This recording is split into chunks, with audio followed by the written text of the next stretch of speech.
नमस्कार दोस्तों। तो इस वीडियो में 2010 से लेकर के 20 तक जितने भी प्रश्न पर्यावरण से संबंधित आर के एग्जाम में आए हुए हैं सबका सॉल्यूशन है। और साथ ही साथ हर प्रश्न के साथ कुछ जो एक्स्ट्रा जहां से प्रश्न बनने की उम्मीद है वो पॉइंट भी यहाँ पर जोड़ा गया है। तो सबसे पहला क्वेश्चन है, सर्वाधिक स्थायी पारिस्थितिकी तंत्र यानी इकोसिस्टम निम्न में से कौन सा है? तो उपलब्ध विकल्प में से जो महासागर है सबसे ज़्यादा स्थायी पारिस्थितिकी तंत्र के अंतर्गत आता है। फिर क्वेश्चन ये भी पूछता है कि इकोसिस्टम यानी पारिस्थितिकी तंत्र शब्द को सबसे पहले किसने दिया था? तो एजी टांसले ने दिया था। पूरा नाम है ऑर्थर जॉर्ज टांसले। शब्द में ही एक आता है अर्नेस्ट हैकल का नाम, तो पूछ लेगा कि इकोलॉजी शब्द का प्रतिपादन किसने किया था? तो अर्नेस्ट हैकल ने किया था। और ये ध्यान रखने वाली बात है कि इकोलॉजी शब्द मूल रूप से ओयोकॉलॉजी नाम से था, मतलब OEKOLOGIE, तो लास्ट में GIE और शुरू में OE। तो ये ध्यान रखना है। एक जैव विविधता शब्द है, तो 1985 में WJ रोजन द्वारा इस शब्द को दिया गया है। और ठीक 3 साल बाद यानी 1988 में नॉर्मन मायर्स ने हॉट स्पॉट जैसे शब्दों का प्रयोग किया था। नेक्स्ट क्वेश्चन है, भारत का अंटार्कटिका और समुद्री अध्ययन केंद्र अवस्थित है। तो भारत का अंटार्कटिका और समुद्री अध्ययन केंद्र ये गोवा के वास्को डिगामा नामक स्थल में है। ठीक है, तो विकल्प सी इसका सही आंसर हो गया। अच्छा, इससे संबंधित 2 तरह के प्रश्न और भी बनते हैं। जैसे कभी पूछ लेगा कि अंटार्कटिका संधि कब लागू हुई? तो 1961 में लागू हुई है, 1961 में। अच्छा, संधि मतलब ये हुआ कि सारे देश आपस में समझौता कर लिए कि हाँ, इस क्षेत्र का विकास मानव सभ्यता के विकास के लिए किया जाएगा, इस क्षेत्र का प्रयोग मानव सभ्यता के विकास के लिए किया जाएगा, ऐसा कुछ। थोड़ा सा व्याख्या देखते हैं। व्याख्या में मतलब 2-3 फैक्ट है। एक तो ये है कि जो वास्को डिगामा नामक स्थल में गोवा में जो अंटार्कटिका अध्ययन केंद्र स्थापित किया गया है भारत का, उसकी स्थापना कब हुई है? तो 1998 में हुई है, 25 मई 1998 को। एक फैक्ट ये हो गया। किसने किया? डॉक्टर प्रेमचंद्र पांडे ने किया। दूसरा फैक्ट ये हो गया, ये जो भारत का अंटार्कटिका अध्ययन केंद्र है गोवा के वास्को डिगामा में, जिसकी स्थापना 1998 में की गई थी, ये भारत सरकार के किस मंत्रालय के अंतर्गत आता है? तो भूगर्भ विज्ञान मंत्रालय के अंतर्गत आता है। ठीक है, चौथा फैक्ट है ये। अच्छा, एक सबसे महत्वपूर्ण क्वेश्चन ये है कि अंटार्कटिका शोध संस्थान जो है, तो शोध संस्थान मिलाने, जैसे इसमें लिखा हुआ है मैत्री है अभी वर्तमान में शोध संस्थान, जबकि ये पुराना डेटा है। मैं आपको नया करके बताता हूँ। मिलाने के लिए बोल देगा कि सबसे पहले कौन फिर कौन आया, किस वर्ष स्थापित हुआ। तो देखिए, सबसे पहले दक्षिण गंगोत्री भारत सरकार ने स्थापित किया था 1983 में शोध संस्थान के रूप में अंटार्कटिका में। दूसरा फिर 1989 में मैत्री के नाम से स्थापित किया था, जिसका नाम यहाँ पर भी था। तो अब नया है 2012 में भारत सरकार ने स्थापित किया है अंटार्कटिका में शोध संस्थान, जिसका नाम है भारती। तो ये तीसरा है। पहले गंगोत्री, दक्षिण गंगोत्री, फिर मैत्री, फिर भारती। तो ये सीक्वेंस भी पूछ लेता है कभी कभी लगाने के लिए। नेक्स्ट है, हरित गृह प्रभाव मुख्यतः घटित होता है। तो हरित गृह प्रभाव वायुमंडल में कार्बन डाइऑक्साइड के कारण घटित होता है। तो विकल्प ए इसका सही आंसर है। ये उपलब्ध विकल्प के हिसाब से आंसर है। ठीक है, इसमें 2 फैक्ट है, मतलब याद करने वाला। पहला तो ये है कि हरित गृह प्रभाव क्या होता है। तो हरित गृह प्रभाव होने के लिए मतलब 2 पॉइंट सिर्फ याद रखना है। एक तो ये कि जब किसी गैस के कारण वातावरण जो पृथ्वी का है उसमें अगर परिवर्तन उत्पन्न होता है और उसका उष्मन हो जाता है, मतलब तापमान बढ़ जाता है, तो उसको हरित गृह प्रभाव कहते हैं। यही काम कार्बन डाइऑक्साइड करता है पृथ्वी के ऊपर जो वातावरण है उस पर। ठीक है, हालांकि एक सीमा तक होना जरूरी भी है, लेकिन एक निश्चित सीमा से अगर ऊपर हो जाता है तो फिर वही हानिकारक रूप ले लेता है। अच्छा, दूसरा ये क्वेश्चन है कि क्या सबसे ज़्यादा हरित गृह प्रभाव करने में इस कार्बन डाइऑक्साइड गैस का योगदान है? नहीं, ये तो सिर्फ बदनाम होता है। 60 से 70%, मतलब थोड़ा और रेंज में बोला जाए तो 35 से लेकर के 70% तक योगदान जलवाष्प का होता है। तो ये ध्यान रखना है। सबसे ज़्यादा, अगर मैं ऐसे बोलूँ फैक्ट के रूप में, सबसे ज़्यादा हरित गृह प्रभाव पैदा करने में योगदान जलवाष्प का होता है, उसके बाद कार्बन डाइऑक्साइड का होता है। तो अच्छा, यहाँ पर वही लिखा हुआ है, ग्लोबल वार्मिंग का मुख्य कारण कार्बन डाइऑक्साइड गैस है। मेथेन और नाइट्रोजन ऑक्साइड भी इसी प्रकार के गैसें हैं। तो लेकिन सबसे ज़्यादा जलवाष्प करता है। ये कई बार क्वेश्चन यूपीपीसीएस के भी प्रीवियस ईयर्स में मिलेगा आपको। तो 2010 से लेकर 12 से 20 तक वहाँ पर भी पर्यावरण के प्रीवियस ईयर के सॉल्व किए हुए हैं प्रश्न पत्र। तो अगर आप चाहें तो वहाँ देख सकते हैं प्लेलिस्ट में जा करके। छोटे छोटे वीडियो हैं, 10 मिनट 12 मिनट के, आप बढ़ा बढ़ा के देख लीजिएगा तो मेरे ख्याल से 7-8 मिनट में कंप्लीट हो जाएगा। नेक्स्ट क्वेश्चन है, एक क्षेत्र के प्रारोहण में समयांतर क्रमबद्ध परिवर्तन को कहा जाता है। तो एक क्षेत्र में जब प्रारोहण में समय, एक निश्चित समय के अंतर में जब क्रमबद्ध परिवर्तन होता है तो उसको अनुक्रमण कहते हैं, सक्सेशन अंग्रेजी में कहते हैं। तो विकल्प बी इसका सही आंसर हो गया। व्याख्या पढ़ देता हूँ और क्लियरिटी आएगी। वातावरण में परिवर्तन के कारण पहले के जीवों के स्थान पर नए जीव आ जाते हैं, वह नया समुदाय स्थापित हो जाता है। इसे पारिस्थितिकी अनुक्रमण यानी कि ये सक्सेशन कहा जाता है। अनुक्रमण एक दीर्घकालीन क्रिया है जिसके अंतिम चरण में एक अस्थायी या चरम समुदाय स्थापित होता है। तो अनुक्रमण का जो परिणाम होता है वो चरम समुदाय के रूप में होता है या अस्थायी समुदाय के रूप में होता है। तो इस तरह से 2010 का सारा प्रश्न समाप्त हो गया। अब 2013 का प्रश्न देखते हैं। सबसे पहला प्रश्न है, आकाश नीला दिखाई पड़ता है क्योंकि? तो आकाश नीला इसलिए दिखाई पड़ता है क्योंकि नीले प्रकाश का प्रकीर्णन सबसे अधिक होता है। तो विकल्प ए इसका सही आंसर है। अच्छा, एक चीज़ मेरा ऑब्जर्वेशन में है कि ये जो जहाँ पर नीलेपन का बात आएगा ना तो वो प्रकीर्णन का मामला बन जाता है। एक दो क्वेश्चन और बनते हैं इस तरह से, आपको आगे मिलेगा तो आपको ये बात समझ में आएगा। मतलब इसका कोई आधार नहीं है, मतलब ऑब्जर्वेशन के आधार पर मुझे लग रहा है कि अगर भूल जाए कोई व्यक्ति तो ध्यान रखना, जहाँ पर नीले का मामला बनेगा वहाँ प्रकीर्णन इसका आंसर होगा। तो खैर फिलहाल ये ध्यान रखिए, आकाश नीला दिखाई पड़ता है क्योंकि नीले प्रकाश का प्रकीर्णन सबसे अधिक होता है। व्याख्या देख लेते हैं, थोड़ा और क्लियरिटी आएगी। जब प्रकाश किसी ऐसे माध्यम से गुजरता है जिसमें धूल तथा अन्य पदार्थों के अत्यंत सूक्ष्म कण होते हैं तो इसके द्वारा प्रकाश सभी दिशाओं में प्रसारित हो जाता है। इसी घटना को प्रकाश का प्रकीर्णन कहते हैं। दूसरा पॉइंट क्या है? नीले रंग के प्रकाश का प्रकीर्णन सबसे अधिक तथा लाल रंग के प्रकाश का प्रकीर्णन सबसे कम होता है। तो क्वेश्चन अगर ऐसे बन जाए कि किस प्रकार के प्रकाश या किस रंग के प्रकाश का प्रकीर्णन सबसे अधिक होता है तो उसमें आप नीला वाला चुनाव करेंगे ऑप्शन। और दूसरा अगर क्वेश्चन ऐसे बनता है कि किस रंग के प्रकाश का प्रकीर्णन सबसे कम होता है तो उसमें आपको लाल रंग के विकल्प का चुनाव करना होगा। नेक्स्ट है, प्रदूषण युक्त वायुमंडल को निम्न में से किसके द्वारा स्वच्छ किया जाता है? तो जब प्रदूषण युक्त वायुमंडल होगा तो बारिश होने पर अपने आप वो क्या हो जाता है? स्वच्छ हो जाता है। तो विकल्प बी इसका सही आंसर है। आपने भी महसूस किया होगा कि जब बारिश होता है तो आसमान पूरा साफ दिखता है, तो वही प्रदूषण सारा समाप्त हो जाता है। थोड़ा इसका व्याख्या देख लेते हैं। लिखा हुआ प्रदूषण युक्त वायुमंडल को जिनमें धूल, धुआं, अन्य हानिकारक पदार्थ सम्मिलित होते हैं को वर्षा द्वारा स्वच्छ किया जाता है। इसीलिए आपने कभी अखबारों में देखा होगा कि जब दिल्ली में ज़्यादा प्रदूषण हो जाती है तो जल का छिड़काव करवाया जाता है दिल्ली नगर निगम के द्वारा। नेक्स्ट है, निम्न में से कौन सा एक पारिस्थितिकी संतुलन बनाए रखने में मदद नहीं करता है?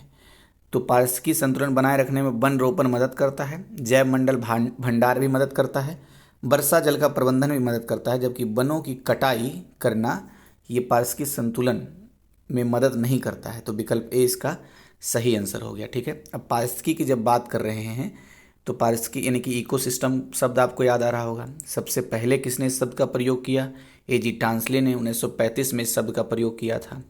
दूसरा शब्द एक आता है, ये तो पारिस्थितिकी तंत्र यानी कि इकोसिस्टम था। दूसरा शब्द आता है इकोलॉजी। तो इकोलॉजी शब्द को सबसे पहले किसने दिया था? अर्नेस्ट हैकल ने।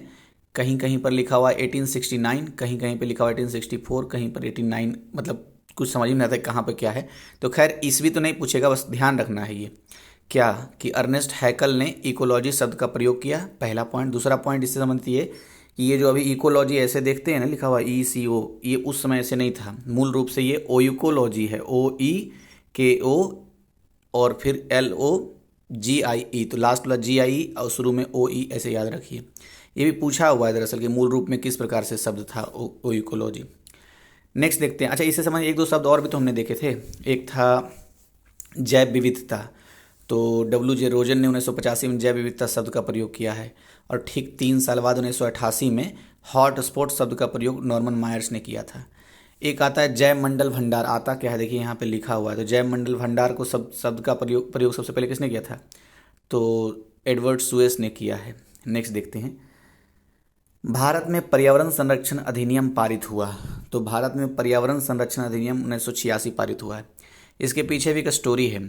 आपको भोपाल गैस त्रासदी याद आ रहा है? भोपाल गैस त्रासदी जो हुआ था कब हुआ था? 1984 में हुआ था। 2 से 3, कहीं पर 2 दिसंबर लिखा हुआ है, कहीं पर 3 दिसंबर लिखा हुआ है।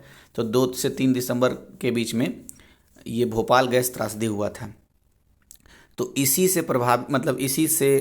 प्रभावित होकर के ये पर्यावरण संरक्षण अधिनियम 1986 को पारित किया गया। ठीक है, तो विकल्प बी तो इसका सही आंसर हो गया। अब जब भोपाल गैस त्रासदी की बात कर ही रहे हैं तो कुछ फैक्ट हमें और याद आना चाहिए। जैसे कब हुआ, तो अभी हमने बात कर ही लिया, 2 से 3 दिसंबर 1984 को हुआ, तो ये भी पूछा हुआ क्वेश्चन है।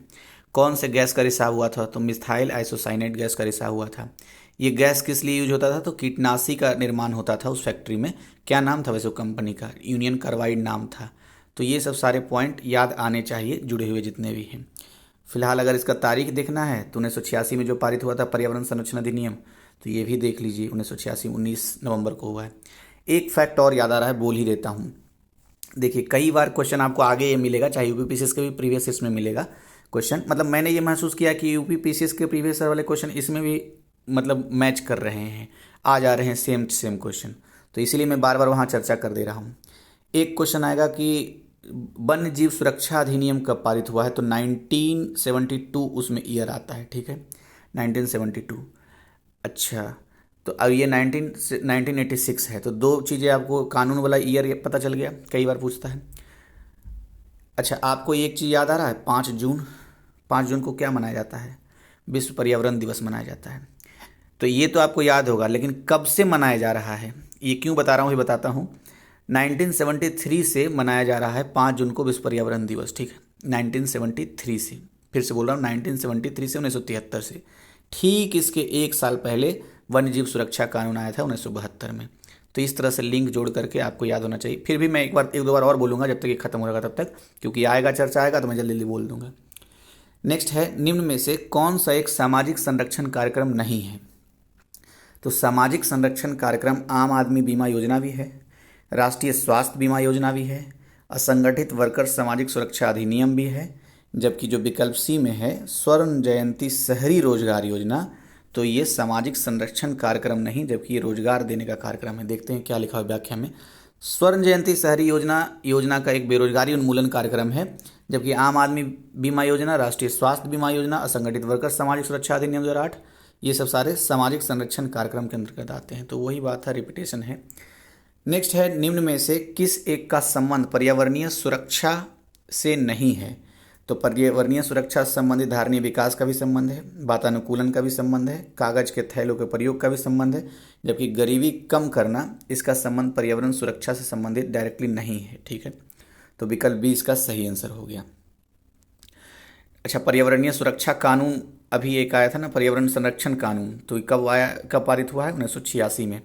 किस चीज़ से प्रभावित होकर के, भोपाल गैस त्रासदी से प्रभावित होकर के। और भोपाल गैस कांड जब हुआ तो उससे संबंधित 3-4-5 फैक्ट आपको याद आने चाहिए, अभी मैंने बताया था। चलिए मैं एक क्वेश्चन पूछ लेता हूँ आपको, बताइए तो कौन से गैस का रिसाव हुआ था भोपाल गैस त्रासदी में। तो मैं हिंट दे देता हूँ, उसका हिंट है MIC। ठीक है, मिस, ऐसे समझ लीजिए। अब बताइएगा क्या है। अच्छे से याद है तब टाइप मत कीजिएगा, अगर अच्छे से नहीं याद है, थोड़ा बहुत कन्फ्यूजन हो रहा है बार बार, तो उसको टाइप कर दीजिएगा, याद रह जाएगा। कभी कभी होता ही है कि अच्छे से पता होया भी गायब हो जाता है दिमाग से। तो देखिए, अस्थाई विकास किसके उपयोग के संदर्भ में अंतर पीढ़ीगत संवेदनशीलता की घटना है, तो अस्थाई विकास प्राकृतिक संसाधनों के उपयोग के संदर्भ में अंतर पीढ़ीगत संवेदनशीलता की घटना है। मतलब कुल मिला के ये पूछ रहा था ना कि अस्थाई विकास का मतलब क्या होता है, तो अस्थाई विकास का मतलब यही होता है कि हम भविष्यगामी पीढ़ियों को ध्यान में रखते हुए वर्तमान में प्राकृतिक संसाधनों का प्रयोग करें, ऐसा ना कि अंधाधुंध प्रयोग करते रहें और भविष्य की पीढ़ियों का कोई ख्याल ना रखें। तो वही चीज़ यहाँ पर उसी कंसेप्ट से यहाँ पर बनेगा आंसर। तो ये 2013 का भी समाप्त हो गया, अब 2014 का है। तो पर्यावरण से संबंधित सबसे पहला क्वेश्चन है, निम्नलिखित में से कौन सा जैव निम्नीकरण है, तो पॉलीथीन का जैव निम्नीकरण नहीं होता है, प्लास्टिक का भी नहीं होता है, पारा मरकरी का भी नहीं होता है, जबकि प्राकृतिक रबर का हो जाता है, इसलिए विकल्प डी इसका सही आंसर हो गया। वही चीज़ यहाँ पे लिखा हुआ, लेकिन कुछ फैक्ट है, थोड़ा जटिल है, लेकिन फिर भी मैं पढ़ देता हूँ। इकोबिएसी कुल, आर्टिकेसी कुल, एपोसाइनेसी कुल और कंपोजिटी कुल की ग्वाएले इत्यादि के बड़े वृक्षों, कुछ लताओं और झाड़ियों के रबर छीर से रबर प्राप्त होता है। तो ये बता रहा कहाँ कहाँ से रबर प्राप्त होता है, तो ये सब कुल के पौधे के नाम बताए जा रहे हैं। सबसे अधिक रबर हैविया ब्राजिलिएसियंस से प्राप्त होता है, तो हैविया ब्राजिलिएसिस ये शायद ब्राज़ील से संबंधित होगा, इसलिए ये नाम है। से सबसे ज़्यादा रबर प्राप्त होता है और ये अमेरिका के अमेजन नदी के जंगलों में उगता है और भारत में भी उगता है, ऐसा नहीं कि सिर्फ अमेजन में ही उगता है। जैसे त्रावणकोर, कोचीन, मैसूर, मालाबार, दुर्ग, सलेम, ये सब जगहों में भी उगाया जाता है। नेक्स्ट देखते हैं क्वेश्चन, निम्नलिखित में से कौन सी गैस ओजोन परत के ह्रास के लिए उत्तरदायी है? तो उपलब्ध विकल्प में से क्लोरोफ्लोरोकार्बन, जिसको CFC भी बोलते हैं, ये ओजोन परत के ह्रास से मतलब के लिए उत्तरदायी है। तो विकल्प बी इसका सही आंसर हो गया। अब देखिए, ओजोन की जब बात कर रहे हैं तो 2-3 फैक्ट बहुत शानदार तरीके से हमें याद आना चाहिए। दरअसल आपको याद ही होगा, मैं तो सिर्फ कलेक्ट कर रहा हूँ। आपको पता ही है कि ओजोन में परमाणुओं की संख्या 3 होती है, इसलिए इसको O3 कहते हैं। एक क्वेश्चन कई बार पूछता है कि ओजोन दिवस कब मनाया जाता है, विश्व ओजोन दिवस। तो 16 सितंबर को विश्व ओजोन दिवस मनाया जाता है। अच्छा, कुछ ये जैसे ओजोन परत कौन से लेयर में है वायुमंडल के? तो समताप मंडल के निचले भाग में आपको ओजोन लेयर मिल जाएगा। समताप मंडल को क्या बोलते हैं अंग्रेजी में? स्ट्रेटोस्फेयर बोलते हैं, क्योंकि हिंदी इंग्लिश में भी कभी कभी कन्फ्यूजन होता है। हिंदी में भी इंग्लिश वाले ही शब्द का विकल्प बना के दे देता है और उसमें कन्फ्यूजन होता है ट्रोपोस्फेयर और स्ट्रेटोस्फेयर में। तो स्ट्रेटोस्फेयर बोलते हैं समताप मंडल को, तो इसमें ओजोन पाया जाता है। नेक्स्ट है, अच्छा नहीं, इसी में कुछ और पॉइंट है। जैसे इसमें एक पॉइंट बड़ा शानदार लिखा हुआ है, ये तो सामान्य सा पॉइंट है कि पृथ्वी से 20 से 35 किलोमीटर के बीच इसकी सांद्रता सबसे ज़्यादा होती है। किसकी? ओजोन की। तो सबसे ज़्यादा सांद्रता 20 से 35 किलोमीटर की ऊंचाई में ओजोन परत की होती है, ठीक है। अच्छा, एक क्वेश्चन सबसे महत्वपूर्ण पूछता है कि ओजोन परत की मोटाई के मेजरमेंट के लिए किस यूनिट का यूज होता है? तो डॉप्सन यूनिट का यूज होता है, ठीक है। डॉप्सन प्रोफेसर थे, तो मतलब साइंटिस्ट थे, उन्हीं के नाम पर ये रखा गया है यूनिट, डॉप्सन इकाई, ठीक है, डॉप्सन यूनिट में। लास्ट में जो खास बात है कि भारत में अगर बात करें तो भारत के श्रीनगर में ओजोन परत की मोटाई सबसे अधिक है और त्रिवेंद्रम मतलब तिरुवनंतपुरम जो बोलते हैं, केरला की राजधानी, तो इसमें सबसे कम सांद्रता है। किसकी? ओजोन परत की। श्रीनगर में सबसे ज़्यादा और तिरुवनंतपुरम यानी त्रिवेंद्रम में सबसे कम सांद्रता है ओजोन परत की। और ओजोन परत की मोटाई मापी जाती है डॉप्सन यूनिट से। तो ये 5-6 फैक्ट हो गए आपके। नेक्स्ट है, प्रतिशतता के आधार पर वायुमंडल में सर्वाधिक पाई जाने वाली गैस कौन सी है? तो नाइट्रोजन सबसे ज़्यादा प्रतिशत में पाया जाता है। आपको पता ही है ये बात कि नाइट्रोजन 78% के आसपास है, ऑक्सीजन 21% के आसपास है और कार्बन डाइऑक्साइड 0.03% के आसपास है और ऑर्गन 0.93 के आसपास है, ठीक है। अच्छा, जो वायुमंडल में गैसों की सांद्रता है तो उसमें सबसे ज़्यादा नाइट्रोजन का है, ऑक्सीजन का दूसरा ये हो गया, ठीक है। आप मुझे ये बताइए, क्रम में कार्बन डाइऑक्साइड का क्रम कितने नंबर का है? मैं आपको विकल्प दे देता हूँ। तीसरा सबसे ज़्यादा पाया जाने वाला गैस है या चौथा सबसे ज़्यादा पाया जाने वाला गैस है? तो आप मुझे बताइएगा कमेंट बॉक्स में, ठीक है। ये बहुत ही बारीक क्वेश्चन है, तो बताना होगा आपको कि कार्बन डाइऑक्साइड का क्रम मतलब प्रतिशत मात्रा में जितना पाया जाता है कौन सा है, तीसरा या चौथा? अच्छा, इसमें कुछ खास तो नहीं लिखा हुआ था, बस यही है कि वायुमंडल की ऊपरी परत के अध्ययन को वायु विज्ञान और निचली परत के अध्ययन को ऋतु विज्ञान कहते हैं। बस इतनी ही खास बात है। नेक्स्ट देखते हैं, निम्नलिखित में से किस कार्य में पारिस्थितिकी संतुलन बिगड़ता है? तो सामाजिक मानकीय में पारिस्थितिकी संतुलन कभी नहीं बिगड़ेगा और संतुलित होता है। वन रोपण में भी संतुलित हो जाता है। वन महोत्सव भी मनाते हैं तो एक तरह से पर्यावरण की रक्षा करते हैं तो पारिस्थितिकी संतुलन बनता है। लेकिन जब लकड़ी काटते हैं या वन को काटते हैं या वृक्ष को काटते हैं तो पारिस्थितिकी संतुलन बिगड़ जाता है। तो विकल्प ए इसका सही आंसर हो गया। नेक्स्ट है, पारिस्थितिकी निम्नलिखित के बीच पारस्परिक संबंधों का अध्ययन है। तो जीव और वातावरण के बीच पारस्परिक संबंधों का अध्ययन है क्या? पारिस्थितिकी। अब पारिस्थितिकी के बारे में जब बात कर रहे हैं तो हमें याद आना चाहिए, पारिस्थितिकी तंत्र शब्द का प्रयोग सबसे पहले यानी इकोसिस्टम शब्द का प्रयोग किसने किया था? A.G. टांसले ने किया था। कब? 1934 था कि 35 था? 1935 था शायद। और फिर पारिस्थितिकी के बाद इकोलॉजी अर्नेस्ट हैकल ने किया था। इकोलॉजी मूल रूप से इकोलॉजी शब्द नहीं था, वो इकोलॉजी था, ठीक है। शुरू में OE और लास्ट में GIO। अच्छा, इसी से संबंधित और भी कई हमने बात किए थे। तो खैर अभी देखिए यहाँ नाम लिखा हुआ अर्नेस्ट हैकल का, जर्मन जीव वैज्ञानिक थे ये। इन्होंने ही कहा था कि वातावरण और जीव समुदाय के मध्य पारस्परिक संबंधों के अध्ययन को पारिस्थितिकी कहते हैं, यानी इकोलॉजी कहते हैं। नेक्स्ट है, मृदा क्षरण को रोका जा सकता है। तो उपलब्ध विकल्प में से अगर वन रोपण किया जाए तो मृदा क्षरण रुक जाएगा। विकल्प सी इसका आंसर हो गया, ठीक है। जबकि अतिचारण और वनों के विनाश से और सघन वर्षा से ये मृदा क्षरण रुकता नहीं है, मृदा क्षरण और होने लगता है। अब मृदा के बारे में बात कर रहे हैं तो एक क्वेश्चन बनता है कि विश्व मृदा दिवस कब मनाया जाता है। तो विश्व मृदा दिवस 15 दिसंबर को मनाया जाता है। और जब भी मृदा दिवस के बारे में आप पढ़ें तो इससे जोड़ करके 2 फरवरी को याद कीजिए। 2 फरवरी को क्या होता है, विश्व आर्द्रभूमि दिवस मनाया जाता है। तो ये याद रखना है। नेक्स्ट है, इसमें वही खास कुछ बात नहीं है व्याख्या में। नेक्स्ट है, लखनऊ जिले की सीमा निम्नलिखित में से किस जिले की सीमा को स्पर्श करती है। तो दरअसल यूपी स्पेशल का क्वेश्चन है, इसमें पता नहीं कैसे घुस के आ गया है, लेकिन जब आ ही गया है तो देख लेते हैं। तो लखनऊ जिले की सीमा निम्नलिखित में से किस जिले की सीमा को स्पर्श नहीं करती है। तो उन्नाव की सीमा को स्पर्श करती है, बाराबंकी की सीमा को स्पर्श करती है, हरदोई की सीमा को स्पर्श करती है। स्पर्श का मतलब टच करती है, जबकि बलिया की सीमा को स्पर्श नहीं करती। तो विकल्प ए इसका सही आंसर है। अच्छा, बलिया से आपको एक चीज़ याद आ रहा होगा कि अगर ये पूछा जाए आपसे कि उत्तर प्रदेश के सबसे पूर्वी जिलों का नाम बताइए तो आप बताएंगे बलिया। नेक्स्ट देखते हैं। अच्छा, कुछ व्याख्या में लिखा हुआ है क्या, लखनऊ जिले की सीमा हरदोई, सीतापुर, बाराबंकी, रायबरेली, उन्नाव, ये सब सारे जिलों की सीमाओं से स्पर्श करती है, मतलब टच करती है। अच्छा, एक क्वेश्चन मेरे मन में आ रहा है, विकल्प शायद इसी में उसका आंसर है, पूछ ही लेता हूँ। अब मुझे बताइए कि उत्तर प्रदेश में सबसे ज़्यादा अनुसूचित जाति किस जिले में पाई जाती है। कमेंट बॉक्स में बताइएगा, मैं इंतजार कर रहा हूँ। नेक्स्ट क्वेश्चन देखते हैं। निम्नलिखित झीलों में से कौन सी एक विश्व धरोहर स्थल है। तो उपयुक्त विकल्प में से क्रोएशिया की प्लिटविस झील जो है वो क्या है, विश्व धरोहर स्थल है। इसलिए विकल्प डी इसका सही आंसर है।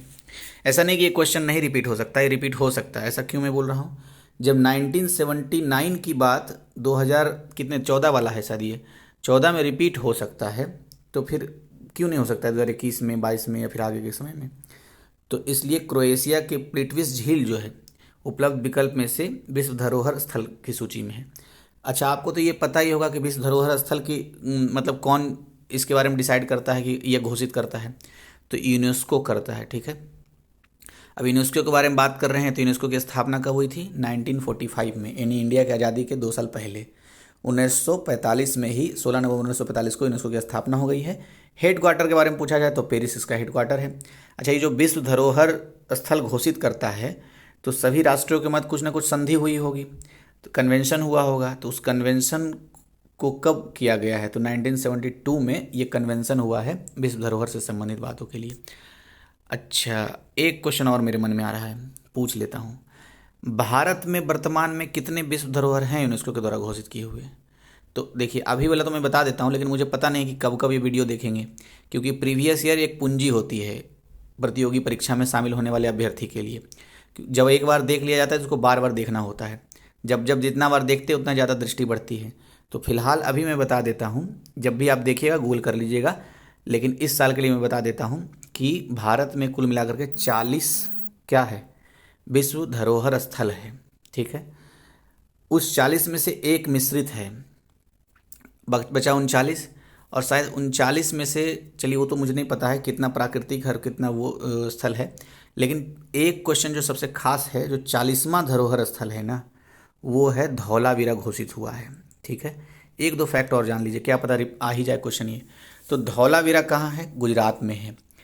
लेकिन सबसे खास बात यह है कि सिंधु घाटी सभ्यता का कोई ये पहला स्थल है जो कि विश्व धरोहर स्थल के रूप में घोषित हुआ है। तो ये खास बात था।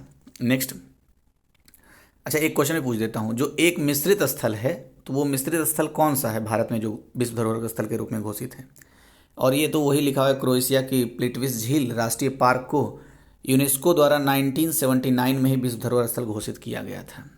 अब नेक्स्ट देखते हैं। अच्छा, इसी से संबंधित है, एजेंडा 21 किस क्षेत्र से संबंधित है, तो सबको पता है सतत विकास से संबंधित है, लेकिन फिर भी एजेंडा 21 की जब बात आ जाए तो 2 फैक्ट याद आना चाहिए। एक तो ये 1992, क्योंकि इसी वर्ष अपनाया गया था, और कौन सी जगह में अपनाया गया था, ब्राज़ील का एक शहर है रियो डी जेनेरियो, यहीं अपनाया गया था। पृथ्वी शिखर सम्मेलन हुआ था, उसी के दौरान अपनाया गया था एजेंडा 21। ठीक है, अच्छा एक खास बात और, अच्छा बताइए, अगर आपसे क्वेश्चन पूछा जाए कि एजेंडा 21 जो है वो बाध्यकारी है कि गैर बाध्यकारी है, तो गैर बाध्यकारी है, मतलब किसी पे कोई दबाव नहीं डाला जाएगा कि आपने माना है तो जल्दी कीजिए इसको लागू, नहीं, स्वेच्छा से करेंगे। तो इसलिए गैर बाध्यकारी कार्य योजना है। ठीक है, वीडियो ज़्यादा लंबा हो जाएगा तो इंटरेस्ट लूज हो जाता है, तो ग्रेस्पिंग पावर कम जाती है, इसलिए जानबूझ के मैं छोड़ दे रहा हूँ। ये वीडियो मैं जानबूझ के धीरे धीरे बोला हूँ, आप चाहिए तो और स्पीड करके आप बढ़ा करके इसको देख लीजिएगा। एक वीडियो और आएगा उसमें कंप्लीट हो जाएगा। थैंक यू वीडियो देखने के लिए। चैनल जरूर सब्सक्राइब कर लीजिएगा और हो सके तो शेयर कीजिए ताकि 1000 का टारगेट मेरा जल्दी ही पूरा हो जाए। Thank you.